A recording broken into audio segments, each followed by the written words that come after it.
জঙ্গলমহল তথা দক্ষিণ বাঁকুড়ার একমাত্র অন্নপূর্ণা পূজা। রায়পুর ব্লকের মেলেরা গ্রাম। ৫৬ বছরে পদার্পণ। চৈত্র মাসের শুক্লাষ্টমীতে এই দেবীর পুজো হয়। দেবী অন্নপূর্ণা হলেন অন্নদাত্রী। তার কৃপায় ঘুচে যায় সমস্ত অভাব, সংসার হয়ে ওঠে পরিপূর্ণ। চৈত্র মাসের শুক্লাষ্টমীতে কাশীতে দেবী অন্নপূর্ণা অবতীর্ণ হন। নিষ্ঠার সঙ্গে দেবী অন্নপূর্ণার আরাধনা করলে সংসারে কখনো অভাব দেখা দেয় না। পুরাণ মতে দেবাদিদেবের সঙ্গে দেবী অন্নপূর্ণার মতবিরোধ হলে দেবী কৈলাস ত্যাগ করেন। এর ফলে খাদ্যের অভাবে মহামারী ঘটে। ভক্তগণকে সেই বিপদ থেকে উদ্ধারের জন্য দেবাদিদেব ভিক্ষার ঝুলি নিজের কাঁধে তুলে নেন।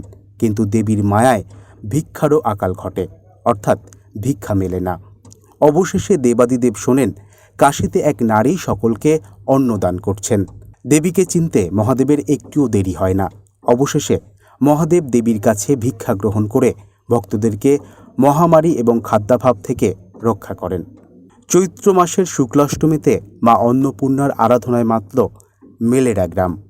মা অন্নপূর্ণা অন্নের দেবী, বা যাতে সবার করে অন্নের অভাব না হয়, যাতে সবার ঘরে সুখ সচ্ছল অন্নের অভাব না হয়, সেজন্যই মায়ের অন্নপূর্ণা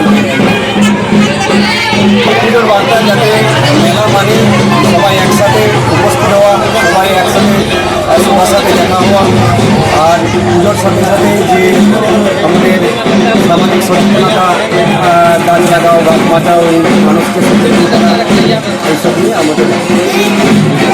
আপনার নাম? Anu Mallick. Bureau report, timeless depiction news.